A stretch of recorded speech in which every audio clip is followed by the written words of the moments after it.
SOS Joueurs est une association qui vient en aide aux joueurs en difficulté ainsi qu'à leur entourage sur les plans psychologiques, juridiques et sociaux.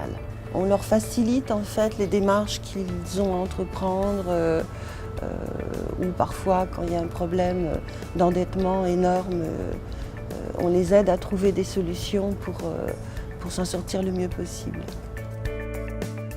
Un joueur qui est en train de déraper, c'est le joueur qui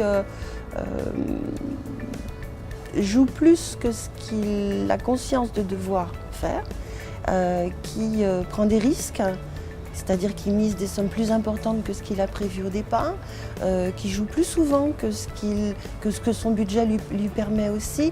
Il y a beaucoup comme ça de petits indices qui regroupés montrent qu'il y a un vrai problème. Et aussi, là c'est un petit peu plus tard, quand le plaisir de jouer n'est plus ce qui motive en fait les paris ou l'acte de jeu, mais l'idée qu'il faut absolument jouer pour regagner ce qu'on a perdu. Il ne faut pas oublier que le jeu, c'est avant tout, ça doit rester un plaisir. Dès lors que ça commence à nous poser des problèmes, on n'est plus dans le plaisir. Maîtriser son jeu, au fond c'est tout bête, c'est savoir qu'on a un salaire, qu'on a une somme qu'on peut se permettre de dépenser dans ce qu'on veut, les plaisirs qu'on veut, dans le jeu éventuellement, et savoir qu'on ne doit surtout pas dépasser ce budget-là. C'est très facile de nous joindre. Si vous avez un problème ou même pas forcément avec le jeu, vous pouvez nous joindre par téléphone, vous pouvez nous contacter via notre site internet, nous avons un forum également. Enfin bref, il y a des possibilités multiples.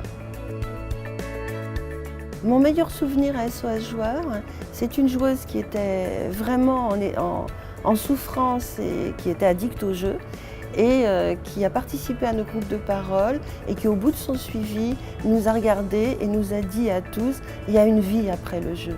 Ce qui n'était pas gagné au départ pour elle puisque c'était vraiment l'enfer.